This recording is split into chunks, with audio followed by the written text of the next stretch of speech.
Good morning, I'm Charlotte Hemingway. I am a 68-year-old transgender woman. I've been full-time for about 3 years now. I did a number of vlogs on YouTube, which I haven't done for a very long time, years in fact, for different reasons. And it was down to, what should we say, the disagreement of those around me who found my vlogs offensive to them, mainly the church, of which I was a member for 30 years, and the response from them was pretty toxic, to be honest with you, which had a huge impact on my life. So I've been transgender all my life. I fought this battle for a lifetime, day in, day out, and you know, I always say, you know, I'm a radio presenter as well as being an estate agent. I do charity events, charity auctions, and other works as well. But I say, you know, quite often on radio I talk about being transgender. I am a transgender radio presenter, and I say I don't expect other people to understand what I don't understand myself. And you know, you'd have to be psychotic to want to be transgender and one day say, you know, go from being a man to a woman and saying, right, I'm going to be transgender. It'd be absolutely nuts, because the cost of it is huge, and living your life as a transgender woman, or surely a transgender man as well, is a massive challenge.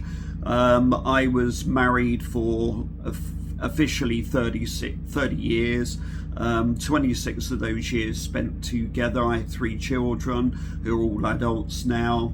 I told my wife fairly early on in the marriage, just after my first daughter was born, that, you know, I'd battled with this, didn't know how to explain it to her. You know, there was an element of concern about how much really to say, but we still managed another 26 years after that. As well as having another 2 sons and losing one. But when it came out, my daughter worked for me. She found out I was transgender, doesn't matter how, and I had to leave the family home that day and never went back. It wasn't a choice to leave, it was something that was really pretty well forced upon me in a way. I went down the suicide route, attempted suicides, ended up a year on suicide watch and a week in a suicide respite home. My staff would say they never knew from one day to the next whether I was actually going to arrive or be alive. And eventually it got to the point 3 years ago where one of my closest colleagues who'd been with me for about 6 years, been through the whole journey with me and was incredibly supportive, said, you're either going to be a dead Paul or a living Charlotte. And that was quite strong words really, and she was absolutely right. And you know, I thankfully made the decision that I wanted to stay alive. You know, there was no benefit to anyone, including me, about taking my own life. So it was at that point I decided to do what I should have done forever and come out as transgender. I did that publicly on all the social media platforms, advised all my clients, and feared what the response might be. But remarkably, the response was phenomenally positive. And I had people popping into the office bringing in cards and flowers, and you know, the support on social media was huge. It was the absolute opposite to what I expected. You know, if it was something for which I was incredibly thankful for. Over the years, you know, these 3 years, it's been a journey. I'm not sure how else to word it, but it has been a journey. I would say everyone has been hugely, massively positive and supportive. Say I'm a radio presenter, I talk about being transgender really often. and what that brings with it. Every week on radio, I'm on a Thursday 12 till 2 on Radio Bath. I interview someone from every walk of life, and it could be musicians, it could be charity organisations, lawyers, artists, every walk of life. And everything's about education. Every day's a school day. Some of those conversations have been deep, particularly for one in particular, when we were talking about both going down that suicide route. She did, I did, but we're both still here. And I often say that sometimes you've got to go through the fire to come out to be who you really are. And I definitely went through the fire. I've come out with some scars, which have mostly healed. My children cut me off 6 years ago. I had slight contact with my daughter very briefly and my oldest son, but that all came to a distinct end probably 5 years ago. So, which is incredibly sad. So the loss of children, no contact whatsoever. I tried often without any success. My wife divorced me, which is completely understandable. There's no judgment with that one at all. The church cut me off 100%, which was incredibly sad. Those that were professing to be, good friends for many, many, many years, just completely cut me off. And when it comes to the church, the church talks about unconditional love. And I think it's easy to talk about these things, but you've got to live it out in your life. And, sadly, that didn't happen. There was much judgment, condemnation, criticism, ridicule, even on social media, which was incredibly sad. But I think mostly what I wanted to talk about today was the situation with the Supreme Court ruling regarding what is the definition of a woman. Now, I'm a transgender woman. I know I'm not a biological woman. I never will be. I wasn't born a woman, and I fully accept that I am a woman, but I am a transgender woman. I live my life openly every day. I'm well known in Wiltshire, Somerset. I'm a boater, so I travel around quite a lot. I'm what's called a continuous cruiser, and I've got to know so many people since I came out as transgender, and many who I would class as good friends now. But the Supreme Court ruling was a game changer really for the transgender community, whether male or female. I think mostly it seems to affect females. They don't talk about trans men rarely in government, policy, media, or wherever else, which is noticeable. And I'm sure that's all part of an agenda. There's this, the Supreme Court ruling was about women and girls being safe, which of course they always should be. That's fundamental without question. But the thing is, everyone has the right to feel safe, whether you're a biological woman or whether you're a transgender woman, whether you're a man or a child or anything else, whether you're of a different colour or different race or different nationality. Everyone has the right to be safe. I haven't felt threatened at all. I had one incident on New Year's Day morning, literally, when I checked my emails and there was a toxic email from an ex-client about me being transgender and so on and so on, and it was vile. And then that had been written at 2:58 in the morning, and then there was another one at 3:05 from the same person, again really, really toxic, that bad that I actually reported it to the police as a hate crime, something that I've never had to do. The police were brilliant. They questioned the individual, and he was forced to make a apology to me in writing. It was very brief, very minimal. Apparently he was very sorry for what he did. I guess 2:58 in the morning, he was probably a bit smashed or something else. But anyway, that's moved on. That's the only incident that I've actually had. Last year I wrote to Kemi Badenoch and Suella Braverman and challenged both of them to live TV debates to discuss the transgender issue, if you want to call it issue.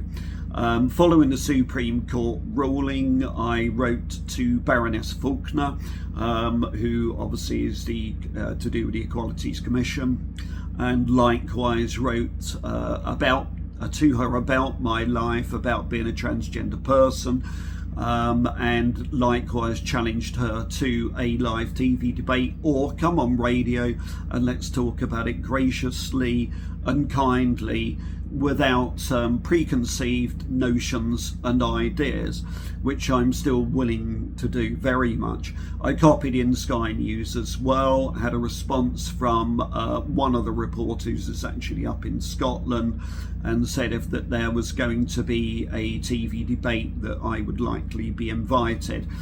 I'm absolutely not an activist. I don't believe in transgender activism or feminist activism either. You know, the likes of J.K. Rowling and others is pretty toxic and unnecessary. But what I found incredibly sad is yesterday there was the demonstrations in London by the transgender community, and there wasn't violence, but there was damage done to statues in London, which I found incredibly sad and unhelpful. You know, that sort of action doesn't help the transgender community at all. They don't speak for me at all. I speak for myself and I speak for no others. But that sort of behaviour is just utterly wrong and does no one any good, particularly the transgender community, because all you're doing is playing into the hands of the critics like J.K. Rowling, who you give them good reason for condemning us and fighting against us. You know, the same as everything, it's about dialogue, it's about conversation, it's about that conversation being open, truthful and loving. And, you know, that's really the only way forward. You know, to start damaging stuff is just the totally wrong thing to do. We need to talk more. Suella Braverman and Kemi Badenoch, I got no response, but to be honest with you, I didn't expect that, because I think the thing is, you know, my take on it is that they will only come on to live TV debates in the ones that they think that they can win. And, you know, I think as far as I was concerned, they probably felt that they wouldn't win that debate. You know, I can dialogue, I'm a talker, say a radio presenter, I have an estate agent. My life is spent talking. I go out to pubs and one pint with my two dogs, and if anyone comes into my radar zone, I will have a conversation with them. I will invite them into dialogue, and, you know, it's been an education. I've just joined an organisation called Human Library. I've just volunteered to be a speaker for them on behalf of I say the transgender community, on behalf of myself really, but just putting across the transgender narrative. And I'm waiting for an opportunity. That was only last week, so I'm waiting for an opportunity to be invited to go out to organisation to do talks and other things as well. But I think, you know, the whole thing about all of this is, where's it going to lead? You know, I use a ladies' toilet. It would be ridiculous to go into a man's toilet for my own safety and for the discomfort of men. So I use a ladies' toilet. It raises my anxiety every time I have to go. I've never had an incident.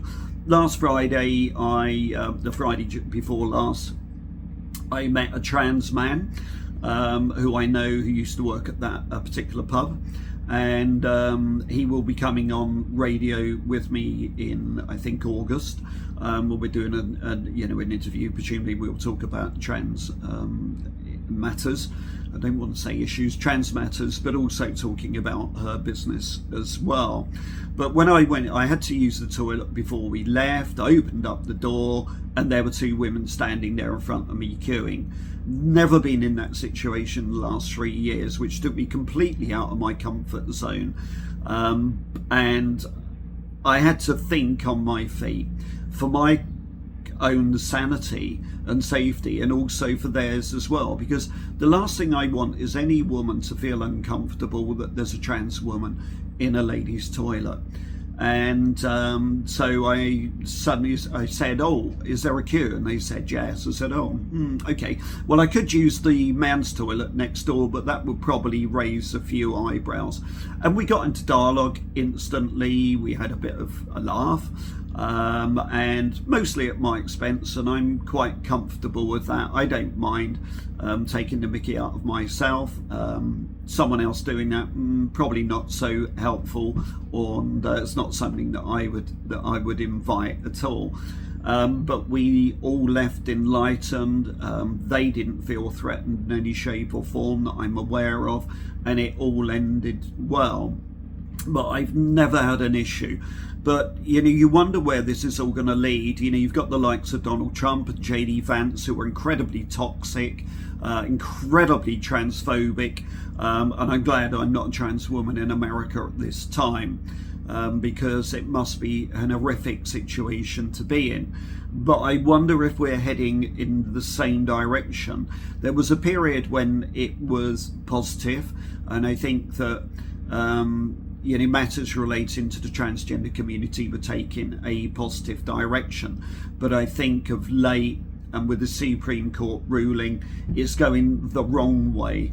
And one of the things that the media and feminist activists, if you want to call them that, focus on is one individual who portrays to be a trans woman, and ends up in prison or whatever else. When you look at the hundreds of thousands, I'm sure there are trans women, one incident of someone portraying to be a trans woman is not indicative of the transgender community in any shape or form. I never see myself as a threat to anyone, and hope that I never would be and would ever be felt to be so. But to focus on one person who clearly wasn't transgender, is just wrong. And it's an agenda, it's manipulative, and it's completely wrong. So again, it's all about dialogue. I would never use a man's toilet, end of. If there was a disabled toilet, I would use that. But otherwise, I will always use a woman's toilet, even if the law said that I couldn't. I will. And, if it means going to prison because of that, then I will do that. The other concern is, talking about single safe space for women, hospital wards. I would not go into a man's ward. That would be ridiculous as well for them and for me, for my safety, my sanity, and my well-being. There was talk about women refuges as well. And the same again, would a transgender woman like me, if that situation ever occurred, end up in a man's refuge? It would be ridiculous to think so, which is exactly when I wrote to Baroness Faulkner, that was exactly what I said to her. She was talking about the transgender community needing to find advocacy, which is absolutely ridiculous. I'm an individual, I speak for myself, I speak for no one but me, and I certainly don't speak for the transgender community. They can speak for themselves as individuals or organisations or whoever they are. But for me to put forward my case, in terms of my right to use a woman's toilet, is my opinion and my decision, and mine solely and singularly. But this is ridiculous. I could never ever put forward my case as an individual to get the law changed or policy or legislation or anything else. It will never happen. So, there's some of the things that, we're having to face at this time. I don't understand why it's such an issue. All the people I know, friends, acquaintances who know me, none of them understand why the transgender matter issue is such a big thing and why it bothers so many people. I get on with my life, I live my life as a woman, I do my job, I do radio, charity events, and no one has an issue with me, at all. Quite the reverse, I would say. But there seems to be this small number, like the likes of J.K. Rowling, who seem to be making it a mission to discredit us in whatever shape, and form that they can do, which is incredibly sad. Like the Ukraine-Russia war, there are no winners. There are never any winners. There are only losers, whatever, loss of life. And the same is with the transgender community. There are only ever losers in situations like this. No one wins because it just goes on and on and on. It's all about dialogue. I'm interviewing someone in August. He's Finnish. He is a lecturer, professor. He works for NATO and other organisations. When he wrote to me recently, we were having discussion about Donald Trump's policies, and he made this comment. He talks on terrorism and peace, and he said the only way forward is dialogue. War wins nothing. There is just pain and suffering, whether you're talking about physical war or whether you're talking about the transgender issue. There has to be dialogue and finding a mutual way forward. So anyway, I hope you find that helpful. I will await to see whether Baroness Faulkner will respond to my email invitation. I doubt that she will. I said I'd be really surprised if she did, but I hope that she would. So we wait and see. And if there is a Sky News debate live, then obviously I'd be more than happy to accept that invitation. Well, I hope you've all had a very good Easter. Weather's a bit rubbish today. I'll be taking the doggies for a walk shortly and doing some chores as I need to do as a boater. It comes with the territory. But anyway, please don't destroy artifacts, statues, do any damage. Talk, don't destroy. Have a great day. Bye.